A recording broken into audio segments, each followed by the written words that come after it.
It's the Political Free Agents podcast, and we're back. We're back for the full week so we can actually get this thing going on. For the final episode of the week so we can get this thing going.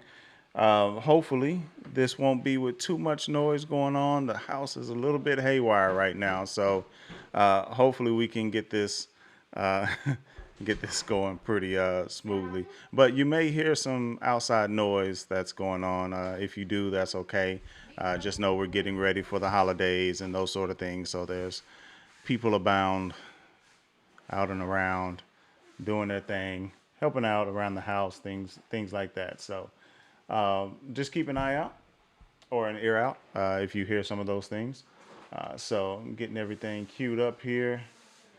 All right. So we have stimulus checks and pardons and all these things are going on. So we're going to try to dive into these. Not going to hold you too long tonight because it is right before the break. So we all got things to do. So, all right. So I want to start off light. It's been an interesting couple days just working through Sunday's episode. Kind of went on a little bit of a mad rant on that one. But is what it is. Those are the things that that tend to happen when you're passionate about this stuff.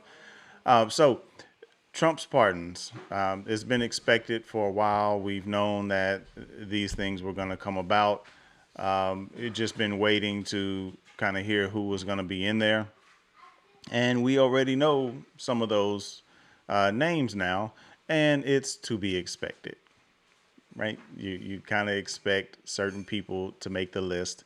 And those people, not necessarily by name, but those people are people who are loyal to Trump. So the first few that we know about right now that's driving the news is actually convicted former Representatives Duncan Hunter and Chris Collins. Those are the first two congressmen to endorse Trump in 2016. And the Russia probe figures George Papadopoulos and Alex Vanderswan, I believe I got that right. Those were among the wave of 15 pardons and 5 commutations.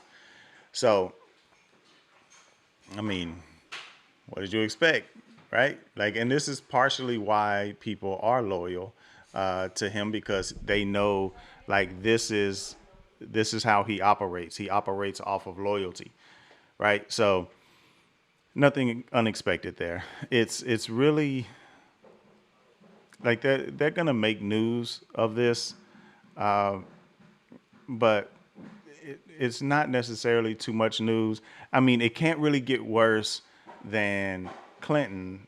What was his name? Hold on. Let me find it real quick. Just top of my head, but his name was Rich, something Rich, Mark Rich. So Clinton actually pardoned Mark Rich, I believe, on his last day of office, right? Because, I mean, think about it. They're still president up until that day and that moment that they, quote unquote, hand over the reins. So, yeah, so this is an article from the New York Post. I just randomly pulled up the first article I could find. And it says 15 years ago this month, on January 20th, 2001, his last day in office, Bill Clinton issued a pardon for international fugitive Mark Rich. It will become perhaps the most condemned official act of Clinton's political career, and they called it a shocking abuse of power. Now, the reason why it was such a big deal, let me see if they have it in here. So they say Mark Rich was wanted for a list of charges going back decades. He had traded illegally with America's enemies, including the Ayatollah, where he bought about $200 million worth of oil while revolutionaries allied with Khomeini held, Khomeini, yeah, okay, got it, held 53 American hostages in 1979. and he made his wealth. He was a multi-billionaire, all these sort of things. And he was basically a Clinton friend. And, I mean, so I guess the point of bringing him up is, I mean, if you have the power to do something for a friend and they're in legal trouble and you're the president and you can just basically wipe the slate, we've seen what that means 20 years ago almost from Clinton, and how, they just end up doing whatever they want to do, and so, it came back later, and Bill Clinton said that it wasn't worth the damage to my reputation, is what it said. And so when they peel back the layers, they said the pardon was a mistake. It was not a financial one. He said in the years following the scandal, the flow of funds from those connected to Mark Rich or the pardon scandal have continued to the Clintons. So, I mean, what do you expect? What do you expect these people to do? Like, these people they all know what they're doing, right? They definitely know what they're doing. This is not something new where they're just trying to figure out, who is wronged by the system. No, no, no. This has nothing to do with who was wronged by the system, right? When you boil it down, this is not about who was wronged by the system. This specifically is about who is loyal to me and what can I get out of it. That's what it boils down to. You know, when you boil it all down, it just comes out to that very specific, piece of, loyalty. Really, that's what it bakes down to in the final version of the pardons. So, all right, the big news is a stimulus check. So we got them stimmies coming out. It's a lot of information here. I'm going to go through as much of it as I can within the next 20 minutes. And it's kind of broken down here in an article from Axios. And just as a reminder, because I read a lot of Axios here.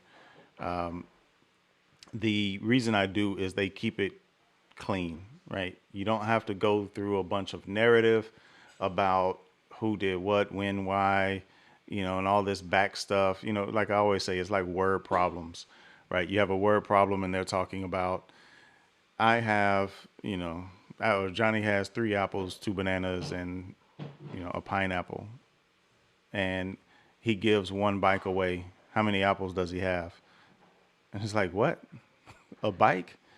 What was all this extra information, right? That's what happens when you read a lot of publications. And especially even, it even goes beyond reading, because if, like, even here, here on PFA and other shows that you may find on YouTube, like, there's these layers that you have to peel back because we're all coming from a certain perspective and you have to understand the underlying core. So that's why I tend to stick to Axios, because it gets to the core, and then everything outside of the core that I'm reading there is largely, my interpretation, how I see these things from the politically free perspective there. So, all right, so let's dig in. So there's actually a couple here that I'm going to take a look at, and or necessarily just to point you to. The first one is Congress passes massive coronavirus relief and government spending package. So you want to check that one out. This one kind of gives some of the highlights, which we'll kind of go through because it talks about the vote and things like that. And then we'll look inside. All right, so the House and Senate passed a $900 billion coronavirus relief bill and a $1.4 trillion government funding measure Monday night after months of gridlock on Capitol Hill. Here's why it matters. The bill's passage comes before many of the existing coronavirus relief measures were set to expire on January 1st. It also staves off a government shutdown. Come back to that in a moment. The big picture. While the plan is roughly half the size of the $2.2 trillion CARES Act Congress passed in March, it is still one of the most expensive rescue packages in modern history.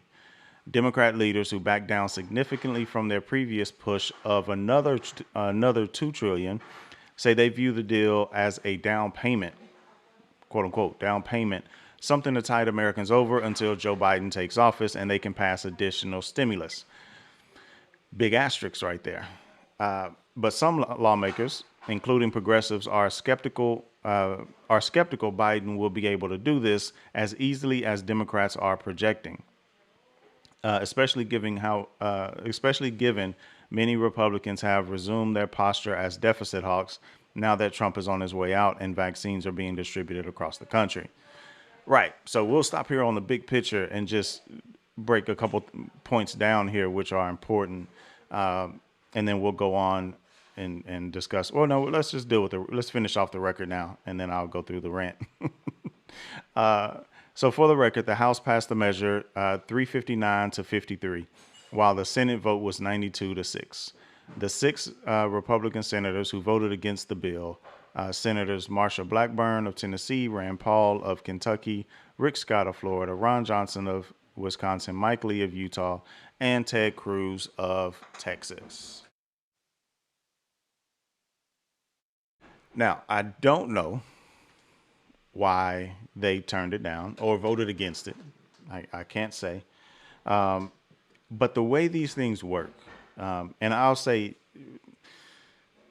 Rand Paul tends to be love-hated in general from both sides,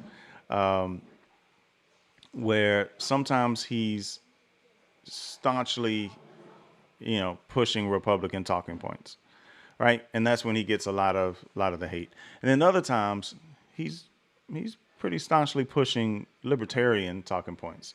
If you don't know Rand, he's the son of Ron Paul, who I don't know, maybe they don't call him this, but to me he's kind of like the godfather the libertarian movement that we know now. And so Rand Paul is probably the closest representation of libertarianism in Congress. Him and Austin Peterson and maybe one or two others I can't think of. So I kind of expect Rand to not vote for it. But Ted Cruz, I don't know. Like, there's no telling. He's probably ranting about something with the deficit, but he definitely lost a ton of credibility with me as we went through this presidency. Mind you, I was somebody that was actually looking forward to voting for Ted Cruz when he first announced he was running and started going through things, and then he fell off the rails, and then he just went completely downhill after that, in my opinion.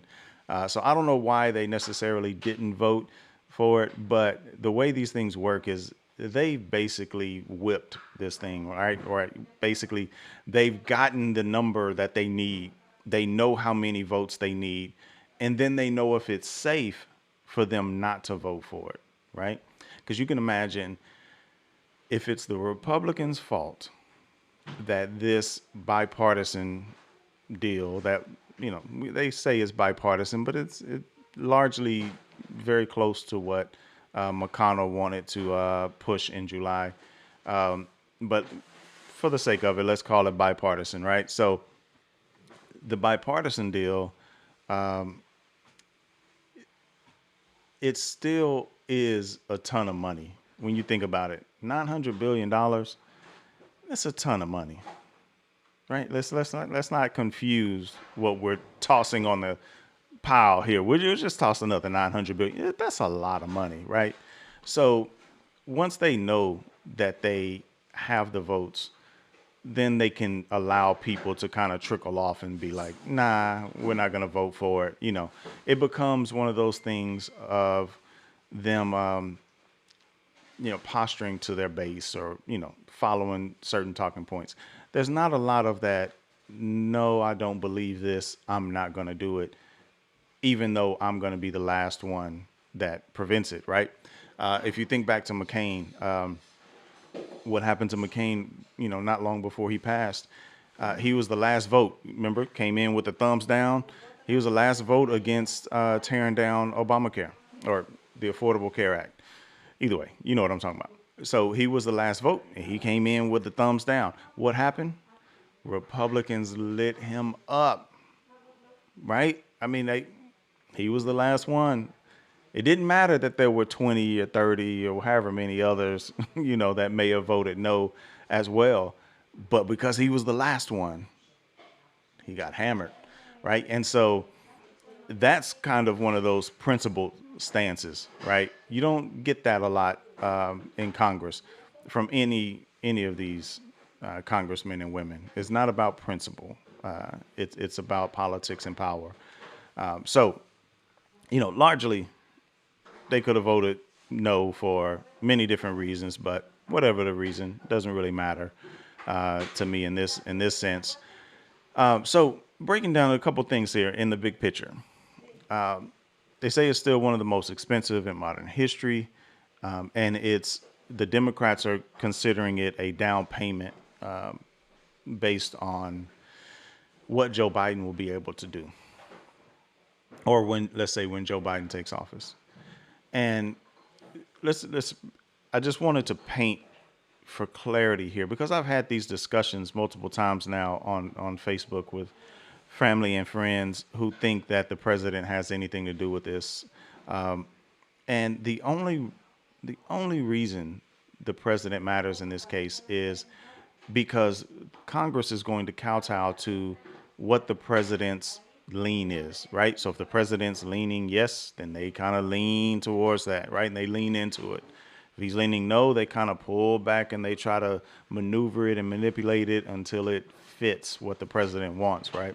So when Biden gets into office, he'll be more amenable to signing, right? And because basically it goes House, Senate, President, right? And so without trying to go through like this override of the president, like if the president vetoes and Congress decides they want to try to override them, without trying to do all that, they try to get this little perfect package that the president agrees on and pushes it through.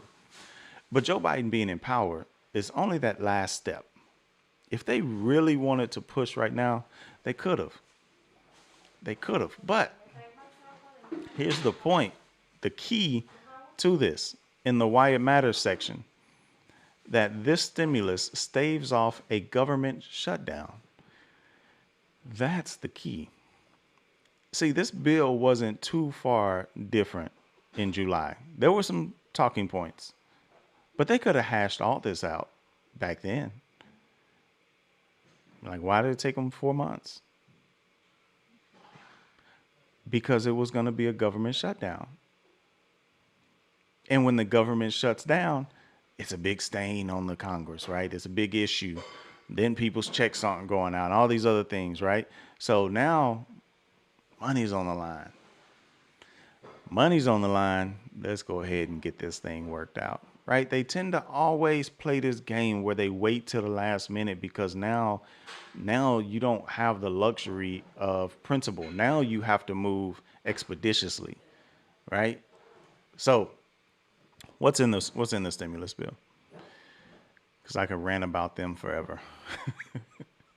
Here on Axios, it's the article's title is Congress Releases Text of $900 billion Coronavirus Relief Deal.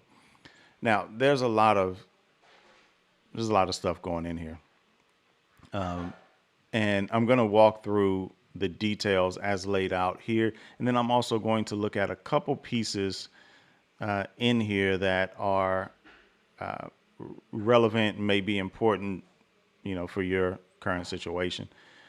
So what we're looking at here is, well, actually, let me go back up and let me give you the top level portion here as well. All right, so let's skip over that part. It's kind of repetitive of what I already read. All right, so the state of play.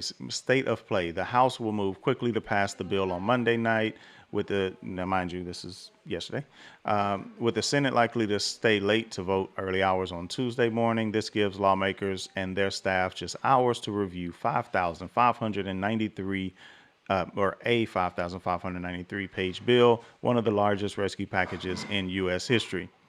Why it matters: the 11th hour compromise between congressional leadership comes days before many of the existing coronavirus relief measures are set to expire on January 1st. Right.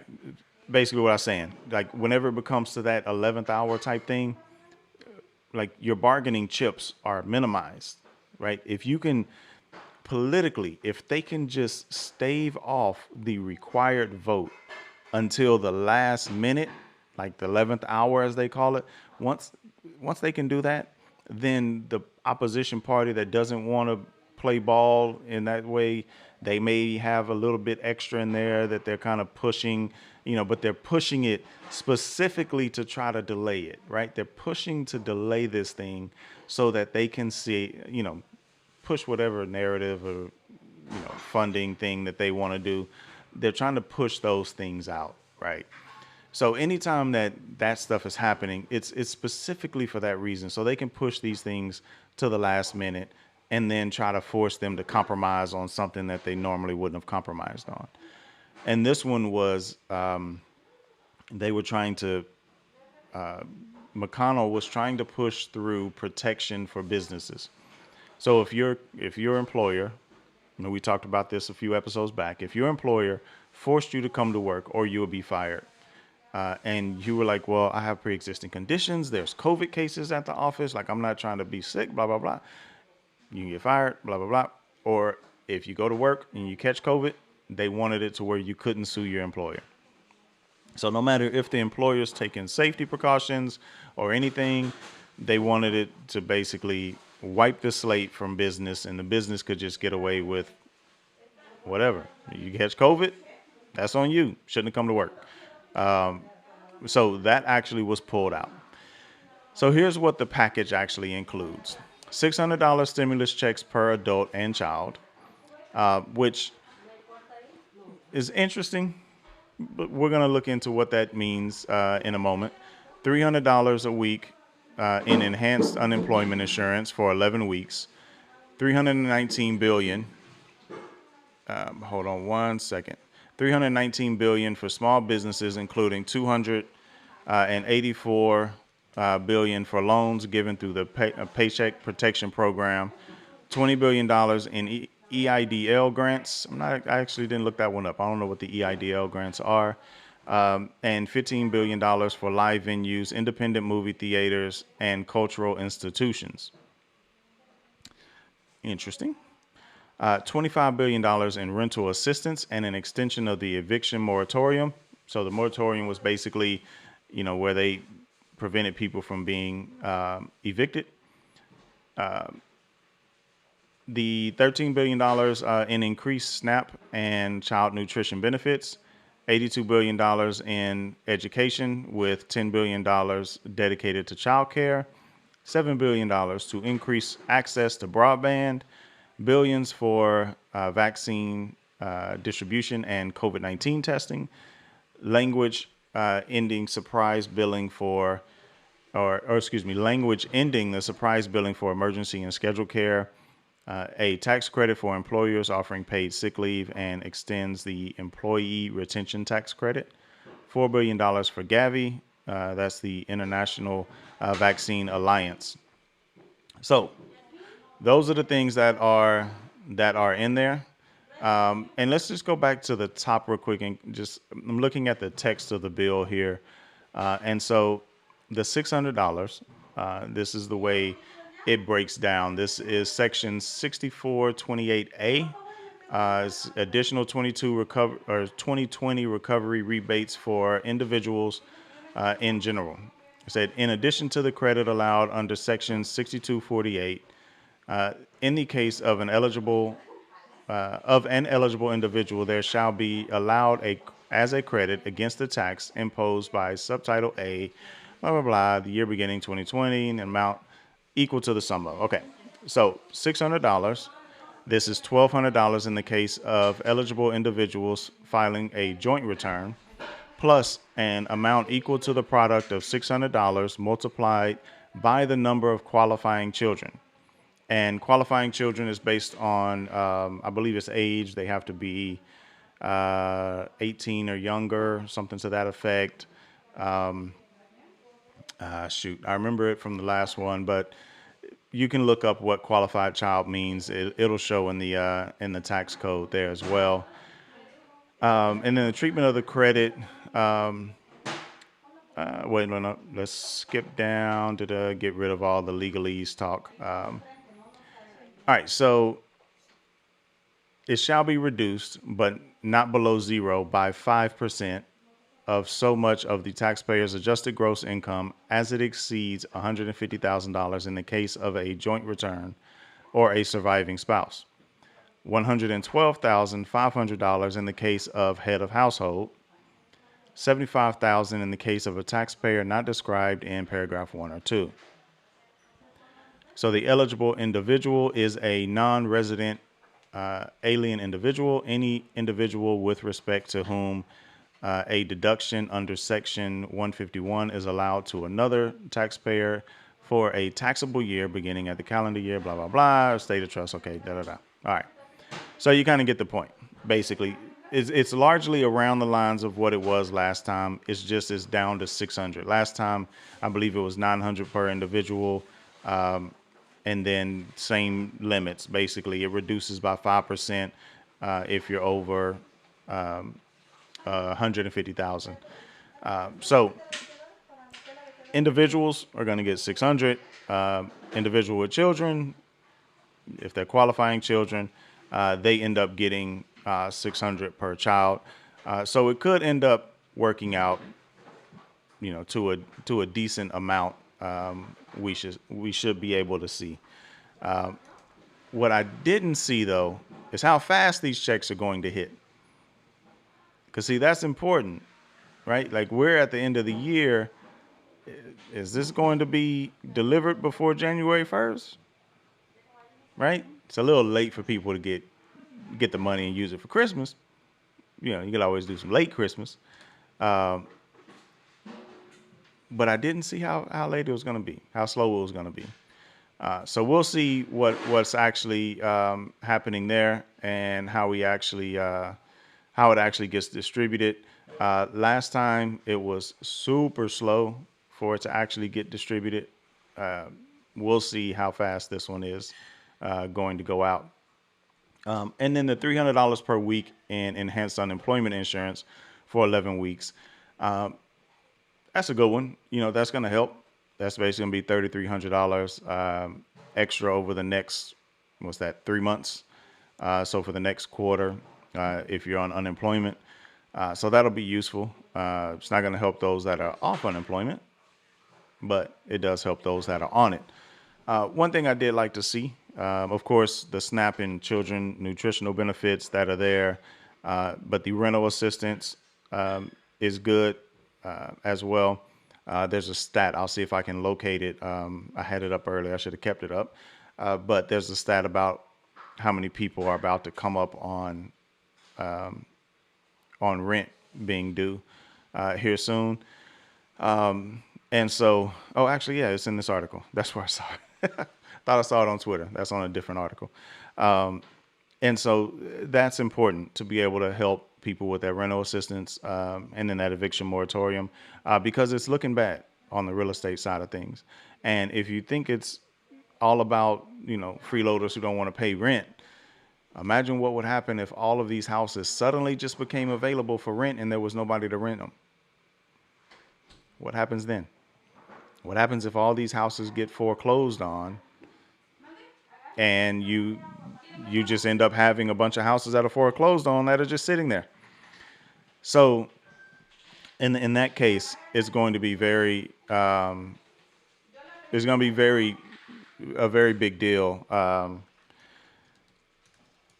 It's going to be a very big deal if they can't maintain that property. Basically, let's just say it in that way. You want to see some things crash. That's definitely going to be a crash. The $7 billion to the broadband access.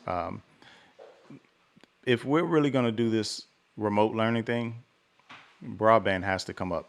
Which, by the way, might want to start looking at some stocks in that area if you don't already, but they may already be up by now.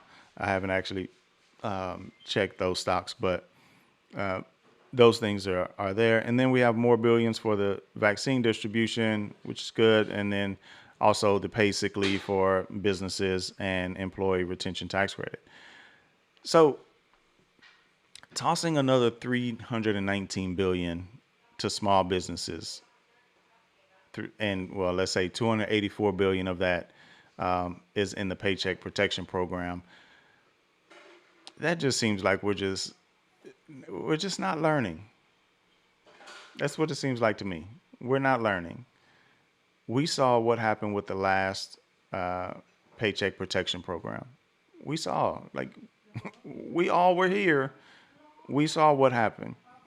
I always bring up the story because it's a story that has happened in more ways than this one example. But there's a bookstore in Chicago, and this very popular bookstore gets millions in Paycheck Protection Program, ends up shutting down the business. Right? Or not saying that she closed the company. I'm just saying she ended up closing the store. Got the PPP, followed the rules, did what she was supposed to do to get it, got all that money, and then ended up letting the employees go. I mean, we're going to see this again. This is what it is. This is what it is. This is what's going to happen because people are going to be people. You're going to see more stories come out. There's going to be another Harvard with all this money in their endowment that's going to come out and get some PPP, and people are going to be up in arms. These things are going to continue to happen because we keep trying to do this little trickle down thing. We keep trying to get it to trickle down, get the money to the businesses.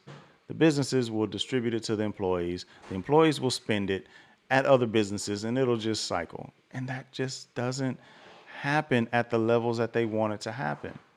It sounds good in theory, but we're dealing with humans. And humans just, humans are going to find a way. They're going to find a way. That's what they're going to do. They'll find a way. So, oh, and by the way, I mentioned the EIDL grants. I didn't know what EIDL stood for. I guess they may call it EIDL. But it stands for economic, let me go back to the definition, economic injury. I was going to say impact, economic injury disaster loans. So that's what those are. All right. Now, down to the big picture. Millions of Americans and small businesses have suffered severe economic hardship as Congress failed for 8 months to pass another tranche of relief funding. Initial weekly jobless claims rose to 885,000 last week, another increase from the previous week, and a higher total than the 800,000 claims economists had projected, according to the data released by the Labor Department. 885,000 last week. 1 week, 885,000.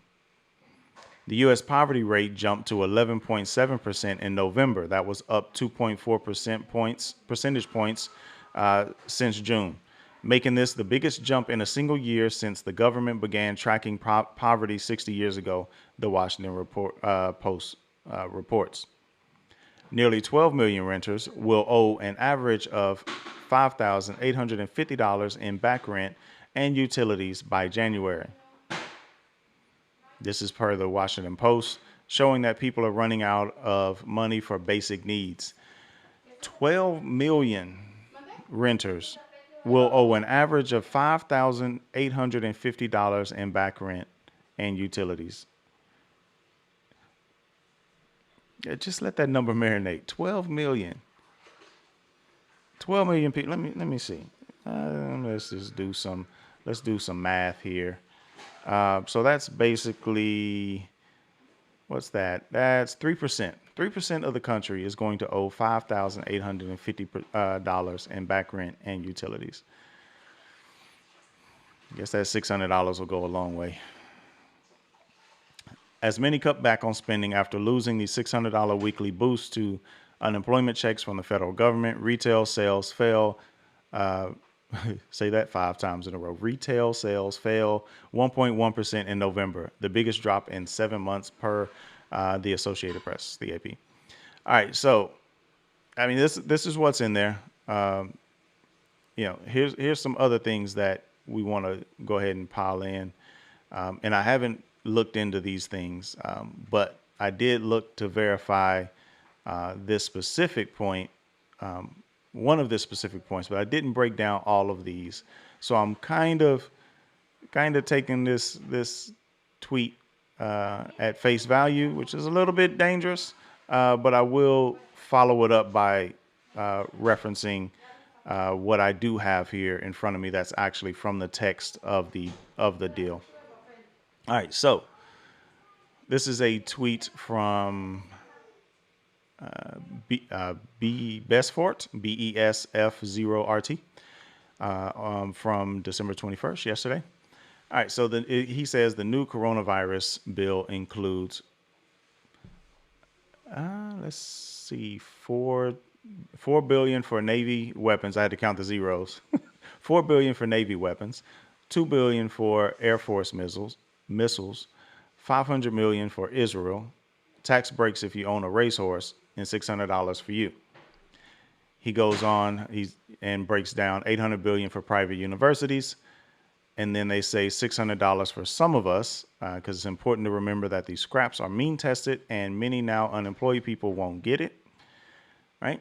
And so the interesting part, here's the interesting part about the Israel. And actually, let me go to the bill text first before we go there. So you can just search in here for Israel, and you'll see that there is references to Israel in here. And so they're talking about the Israel. They're giving money to Israel, $73 million that they're giving to Israel for the Secretary of Defense to provide the government of Israel for the procurement of the Iron Dome defense system to counter short-range rocket threats. This is subject to some U.S.-Israel Iron Dome procurement agreement as amended. $177 million shall be for the short-range missile system. And then there's, $50,000 that shall be for co-production activities of the short-range ballistic missile system. And it continues to go down and kind of talks about the money that they're giving Israel here. So they're giving this money to Israel. And they also talk in here about the money that they're giving for the Navy ships. And understand, I'm not saying that these things are not needed at all. By no means am I saying that they are not needed for a particular purpose. Sure, I'm pretty sure there's some need in here. Like they need the missile defense system for defending themselves against something. They're an ally, so we're helping them out there. But what happened to America first? I'm just curious. I mean, did no one think that maybe that extra 70 million could go somewhere? Maybe. Or I said million, maybe billion, whatever it was.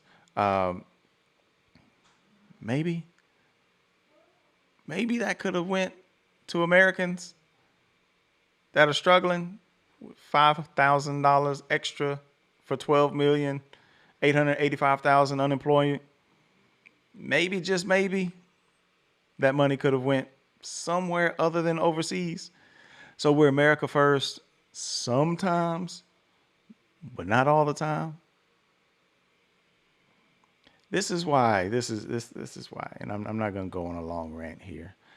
This is why I say there's absolutely no reason for anybody in the world,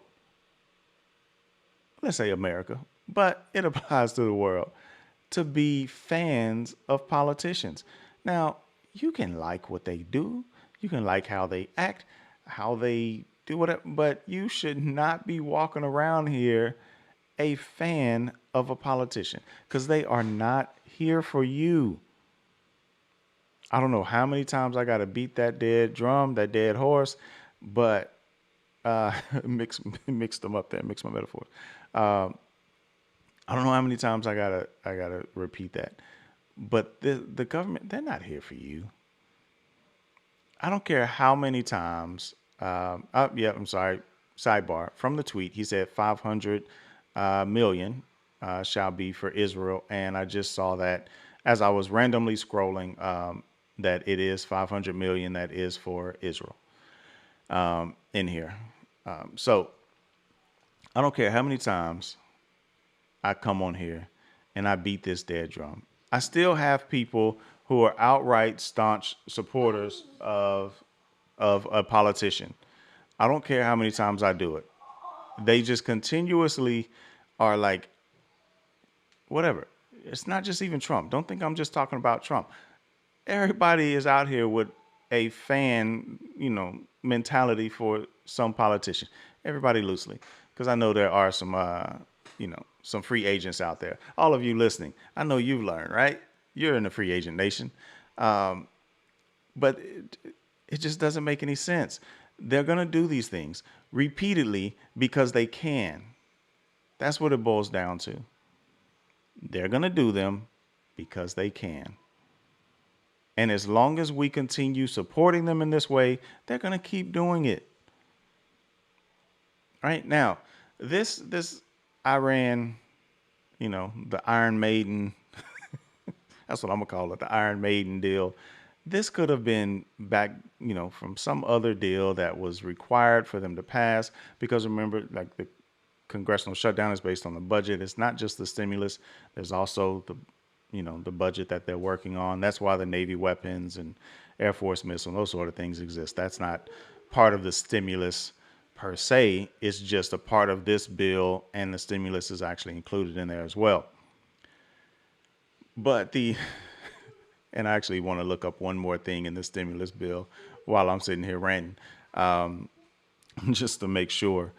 But the idea that these politicians are looking, and it's actually in here. So you get a tax break if you own a racehorse. That was important enough to spend time on putting in here. If you own a racehorse, you can get a tax break. That was important. Yeah, I'm glad they actually got that in here. Yeah, good job, Congress. So these politicians are going to continue to push us in whatever direction they want us to go, because they know they have convinced you that left versus right is important. And it's not. It's not important at all. It just simply isn't. Right? You should be able to say, I agree with Trump on this particular thing, or I agree with AOC on this particular thing. One of my cousins posted a quote that was, I believe it was libertarian in nature, but he put it on top of a picture of AOC. And he confused me as well. I was like, did she really say that? Because I was like, wait a minute. But some people were just outright livid at the quote.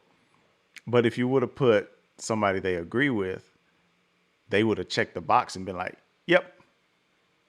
Right? You'll blow people's minds because they have this fandom for certain people and hatred for other people.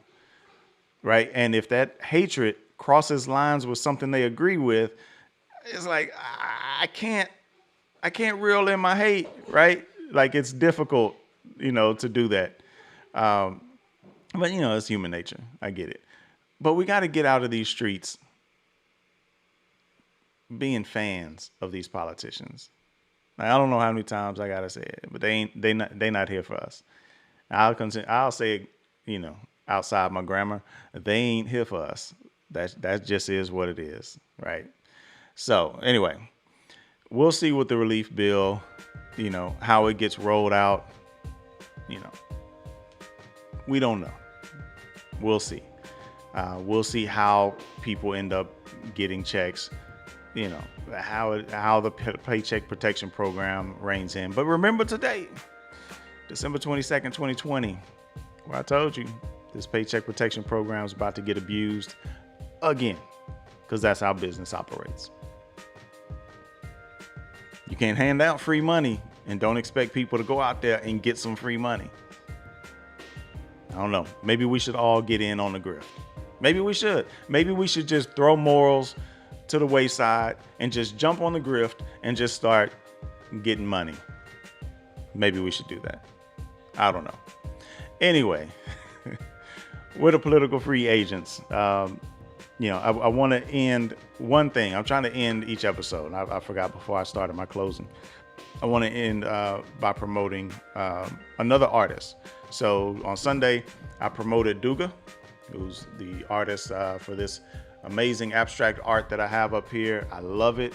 I can't even express how much I truly love that piece of art. It's great. But I also have other pieces, and I moved them. I actually had them here in the office. Anyway, I showed them before, but I got several prints. You can get just basically like these prints. It's like high gloss sheets of paper that you can get. You can get them big poster size or smaller sizes and frame them, things like that. But I got some pretty nice prints. And that was from Kelly Free Spirit. And you can find her on Twitter and Instagram, Kelly Free Spirit. She sent a thank you card. Now, I ordered from her in September because I got an extra piece for my daughter Alex's birthday. And so she sent me a thank you card here in December. So, she just wrote it out from her. John, I appreciate you so much for supporting my vision, sending the peace and love, lots of love, but yeah, check her out. Kelly Free Spirit 333 at Kelly Free Spirit 333.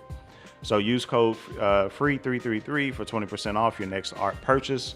Go out, grab some art. I love supporting these artists. I'm going to continue to do that. And if you have something that you want to promote, let me know. I'm not out here tripping on advertiser fees and things like that. If I believe in you, I believe in what you do, then we'll promote it. We are the Political Free Agents. I want to wish everybody a happy holidays. Hope you have a great Christmas. Enjoy that time. If there's one thing that this year has taught us, is that you take advantage of the time you have with your loved ones. Right? This is going to be a different Christmas for me. I'm already a little sad because I'm not going to be able to do a lot of our traditions by going to see family. Hey, pre-existing conditions are real out here in these COVID streets. So I'm not trying to endanger anybody, but take that time, enjoy that time, jump on a Zoom, do whatever you can do to enjoy that time with your family and your loved ones. And shout out to my little cousin. We call him Do Big. But he fell sick today with some complications. So hopefully he comes through and everything works out. We are the Political Free Agents. Catch us Tuesdays, 7 p.m. and Sundays, 2 p.m. Why do I always stammer through that part? I always got to think about my days and my times. Hit us up at politicalfreeagents.com. You can get to all of our social medias, which is basically at PFA Podcast on Instagram, Twitter, and Facebook. Right now, on YouTube, somewhere around here, hit the like, hit the subscribe, and hit us up in the comments. We love to hear from you. We're PFA, and we're out.